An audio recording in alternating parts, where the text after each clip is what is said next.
Shalom pessoal, Rabino Jacques. Estou gravando hoje no domingo, dia 18 de julho de 2021.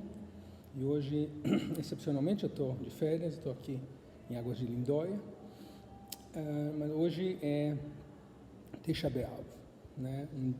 Tradicionalmente, um dia considerado de luto, dia que, na verdade, nos relembra o que de fato deve ter sido o pior dia do povo judeu, o dia que vem a representar a destruição do templo e a perda da soberania judaica na terra de Israel.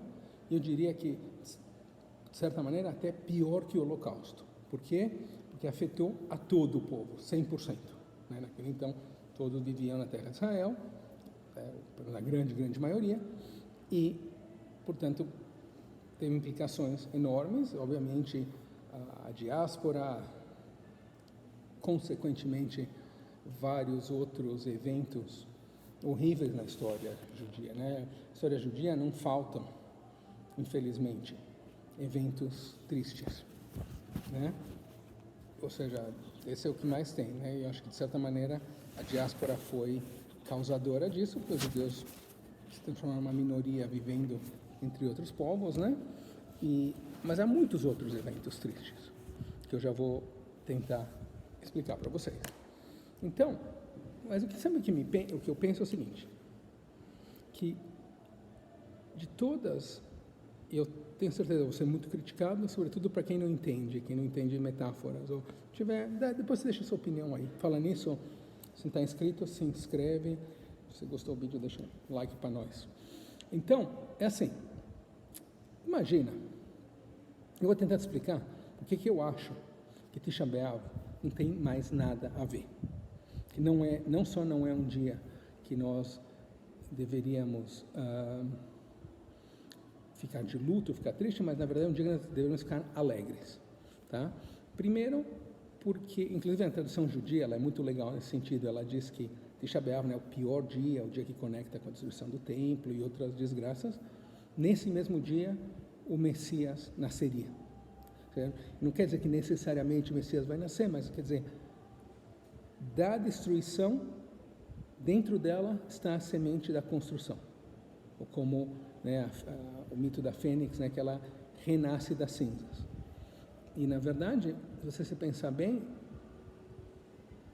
a destruição do templo e a dispersão do povo levou a que os judeus pudessem ser o que eles são hoje, né? Ou seja, judeus existem pelo mundo inteiro, os judeus tiveram um impacto enorme na humanidade, eu creio que per capita, né, muito mais que qualquer outro povo, as contribuições que os judeus deram e continuam dando para a humanidade, né? Inclusive, já falei muito sobre tecnologia, medicina, arte, etc. Acho que a nossa contribuição é muito maior do que os nossos números, e já disse também, né, que você vai num país qualquer, né, um país pequeno, se tiver um país que tiver uma população judaica pequena, ela nunca vai ser irrelevante. Eu poderia dar vários exemplos.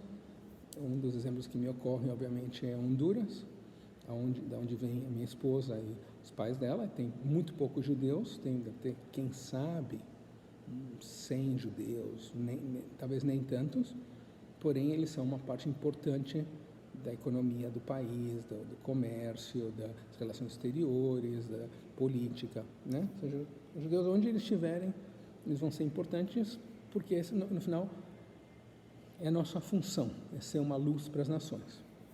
Aí vem a pergunta, então, por que o judaísmo tradicional é tão focado em relembrar essas coisas, né? em guardar algo ruim? Mas antes disso, eu vou te dar um exemplo. Tá? Imagina que você tinha um carro, você está feliz, comprou o seu carro, aí um dia roubam o teu carro. O que acontece? Você vai ter que ir de ônibus. E sempre que você ia em posto de ônibus, você passava pelo posto de ônibus e você chorava. Pensava, pô, tinha meu carro, roubaram, agora tenho que ir de ônibus, aí você chorava. Aí vários anos você fica assim. De repente, sua vida muda, você junta a grana e você compra outro carro. Agora, quando você passar pelo mesmo ponto de ônibus, agora no teu carro, você vai chorar ou você vai ficar alegre, de novo você tem carro? Pode até que você lembre, né? Pô, lembra como eu ficava triste quando eu vinha aqui no ponto de ônibus? Mas, a bem da verdade, não tem motivo para você chorar mais. Pô, resolveu, né? Você tem já tem o teu próprio carro de novo. Então, lógico, enquanto judeu liberal, o bom seria você se sensibilizar pelos outros coitados que estão lá no posto de ônibus e não conseguem, tem que ir de ônibus mesmo, né? Mas isso é outra história, isso está sendo profético. Depois, você, então eu diria, opa, tem um barulho aqui, meu. Então, eu diria o seguinte, o grande problema na minha opinião, do judaísmo tradicional é essa ideia de que eles sempre guardam tudo. Isso me faz pensar muito, você tem avô, casa de avô e avó é fogo, porque guardam tudo. Não sei como eram seus avós, né? Então, eu lembro, por exemplo, em casa de gente, ou enquanto rabino eu visito a casa das pessoas, o máximo que eu lembro do pessoal guardar era assim, era ter na parede, na cozinha, um prego, e aí, quando eles abriam pão de forma tem aquele negocinho assim, quadradinho, de plástico, que abria, né, que você enrolava o plástico e colocava aquele plástico assim e colocava o negócio em cima. Eu lembro de gente que guardava isso. Seus avós guardavam isso? E a avó guarda tudo, porque quem sabe você vai precisar, né? Eu lembro, a minha avó era insidiosa, a mãe da dona Brenda, da minha avó Minca. Ela dizia sempre, para entrar na sua cabeça, né? Assim, el que guarda sempre tiene. Quem guarda sempre tem. E é bem verdade, né, que acaba virando um hoarder, né, que enche a casa de coisa. É verdade, por exemplo, nos meus casacos, todos os meus casacos, dentro, de vez em quando eu vou num lugar e aí eu pego, palito de dente, eu pego outro palito de dente, um mais, ou adoçante. E às vezes eu estou desesperado que eu preciso de um palito de dente, aí eu olho assim no casaco e tem. Aí eu sempre me lembro da minha avó. Por outro lado, você acaba sempre guardando um monte de coisa, lixo que você não precisa ter. Na minha própria casa, eu tenho uma casa nos Estados Unidos de gringo, né? Então, casa grande e cheia de coisa. Eu sempre digo para minha esposa que eu seria muito, muito, muito mais feliz se tivesse muito menos coisas. Tem tanta coisa lá que eu não preciso, né? Por outro lado, a gente tem essa tendência de querer guardar. E assim é o judaísmo, né? O judaísmo nunca é como tua avó, né? Teu avô nunca joga fora nada. Então vou te dar um exemplo. Houve um tempo que havia uma perseguição dos romanos contra os judeus. Os judeus estão acostumados a ler a Torá num ciclo, é o ciclo que nós lemos hoje, né? Você lê a Torá no ano inteiro. Porém, aí os romanos proibiram. Então, os rabinos foram para a liderança romana e disseram, escuta, tá, não pode ler a Torá, mas se eu quiser ler outro texto que não for a Torá, um texto que a gente achar legal, pode? Os romanos falaram, não pode. Daí eles inventaram a Haftará. A Haftará sempre, invariavelmente, é um texto ou dos profetas ou das escrituras, né? A Tanakh é Torá, Neviim, Ketuvim. Torá é a Bíblia mesmo, Neviim, os profetas, e Ketuvim, as escrituras. E eles, então, como era proibido ler da Torá, eles escolheram textos relevantes dos profetas das escrituras para ler no lugar da Torá, tá? E fizeram isso por um tempo. Aí o que aconteceu? Essa proibição dos romanos deixou de existir, né? Então, em vez de, tá, que bom, ó, agora a gente não precisa mais ler isso aqui, vamos voltar para ler o texto da Torá? Fala, não, vamos acrescentar. E por isso, a grande maioria dos judeus, de fato, enchem o saco, não querem ir num serviço tradicional, porque dura 3, 4 horas no Shabat. Por quê? Porque eles não jogam fora nada. Como tua avó, não joga fora nada. Então, né, tinha uma situação especial, tiveram que fazer uma mudança, mas aí quando a situação volta ao normal, eles não trocam, não, eles acrescentam. Aí você fica largo. E por isso que eu adoro, desde menino, eu sempre achei judaísmo liberal, judaísmo reformista mais bacana, porque é curto, né? Diziam meus professores no seminário rabínico que um serviço, um sermão, tem que ser, machistas, né? Mas é que tem que ser como um maiô, não mulher. Ou seja, longo o suficiente para cobrir o sujeito, o objeto, o sujeito, porém, curto o suficiente para mantê-lo interessante. Então, o que acontece no judaísmo é o seguinte, que, na minha opinião, o judaísmo não consegue, no tradicional, né, é incapaz de jogar qualquer coisa fora.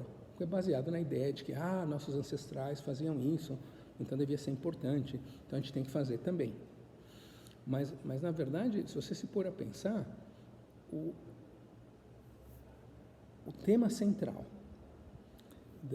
do Tisha B'Av, que é a destruição do Templo de Jerusalém, a perda da soberania nacional, todas essas coisas já não existem mais. Hoje, não só existe um Estado de Israel, existe também um Estado civil e laico na grande maioria do mundo. Ou seja, eu enquanto judeu, você enquanto judeu, nós somos livres para morar onde a gente quiser, né? Ou seja, eu não tenho, enquanto judeu, por exemplo, aqui no Brasil, eu não tenho que ter medo que o Estado vai me jogar fora.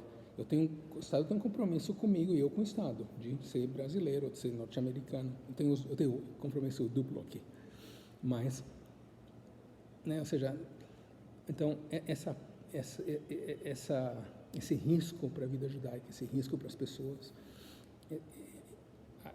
e obviamente também, né, já não existe mais. E o Estado de Israel existe, novamente. É um Estado, na minha opinião, tem muitos defeitos, muitas qualidades. Um Estado que poderia ser melhor, que eu espero que seja melhor. Um Estado que, de certa maneira, que pelo menos uma vez por dia penso que eu estou falhando, estou em falha com os meus ancestrais, que por 2000 anos quiseram voltar e não puderam.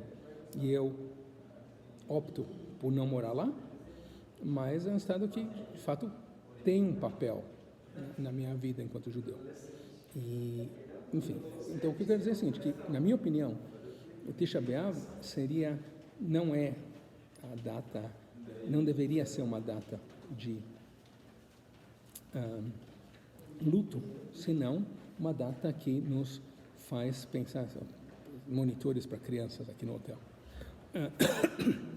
uma data que nos faz pensar sobre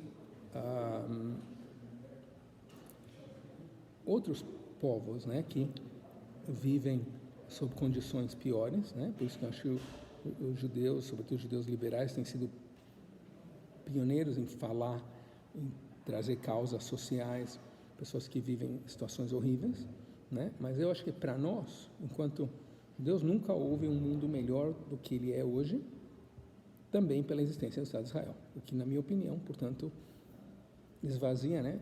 Já não há um motivo para você ficar de luto. Tisha B'Av. Isso aí, deixa seus comentários aí, me conta que porcarias teus avós guardavam que não tinha que guardar, porque tinha muito na minha casa. Então, bom, feliz, não vou dizer feliz Tisha B'Av, né? Mas reflita, inscreva-se, recomenda esse vídeo para os seus amigos, para os seus inimigos, deixa um like aí para nós, tudo de bom, tchau.